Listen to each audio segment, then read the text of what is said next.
Hello, my name is Siân Dicker. I'm a City Music Foundation artist and I'm excited and slightly nervous to share with you my Spotify Takeover playlist today.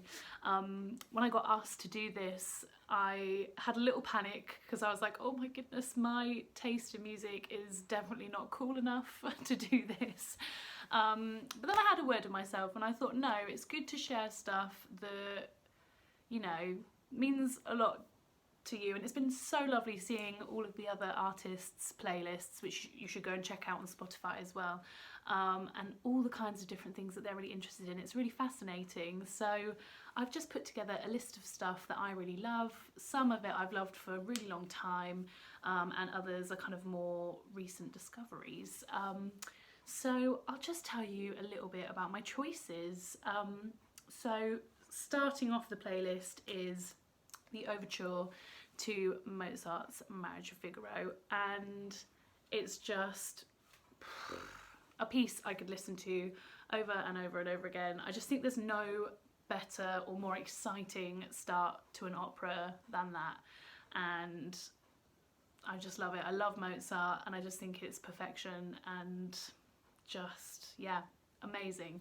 I've probably listened to it hundreds of times on my own Spotify, so it had to go at the very top.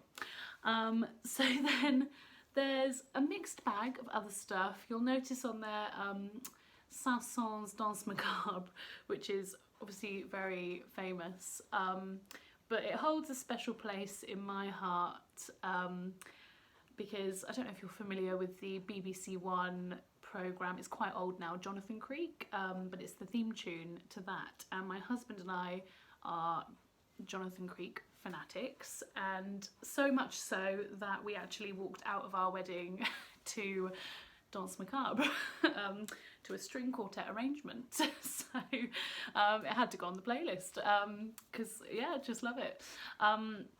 There's obviously, being a singer, there's quite a lot of vocal music on there.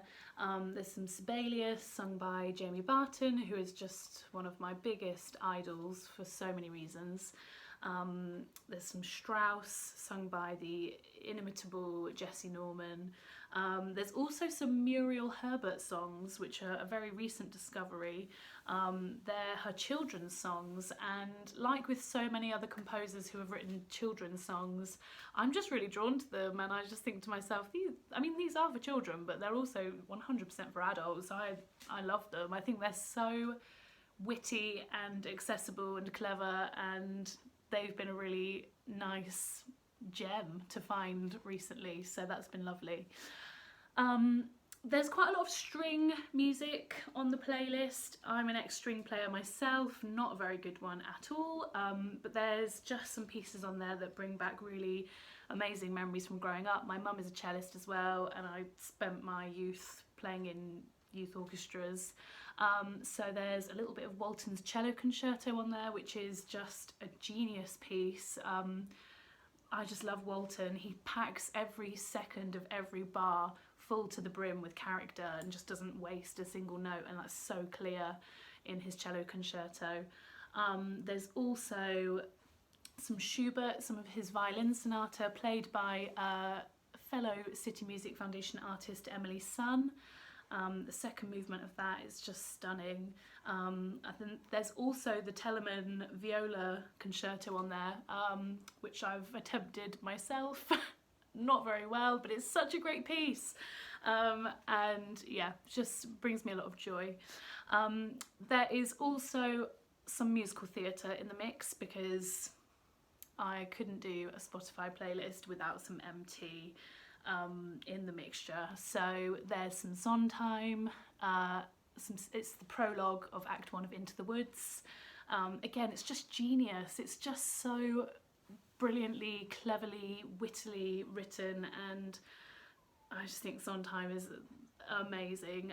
There's also the overture to Bernstein's Wonderful Town, which, I mean, it's an amazing musical. It's full of gems, real earworms the entire way throughout, but the overture is just so, I mean, I love an overture, but this one is just so exciting, and it just takes me back to my childhood of being kind of sat in the theatre with a bag of sweets, kind of like excitedly waiting for the music to start, and then, you know, it all kicks off and there's still a bit of a buzz and hubbub in the audience. It just like transports you there. It's just brilliant.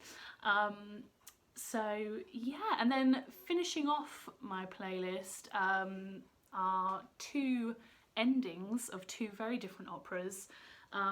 Firstly, the ending of Poulenc's Carmelites, which is not the most joyous of endings, but is just the most incredible, heart-wrenching music. The whole opera is just stunning, and that ending is just,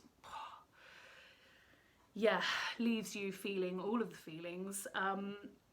So there's that, and then finally is the final duet, the ending of Wagner's Siegfried, which again holds a special place in my heart. I actually did my undergraduate dissertation on that scene in particular, and I will not bore you with all of the details of that now, but the ending, the final love duet between Siegfried and Brunhilde is just ecstatic. It's just pure ecstasy, and it's, yeah, what an ending to an opera. It's just incredible music. So that's my playlist. I will stop rambling and I'll let you hopefully enjoy, and yeah, have fun.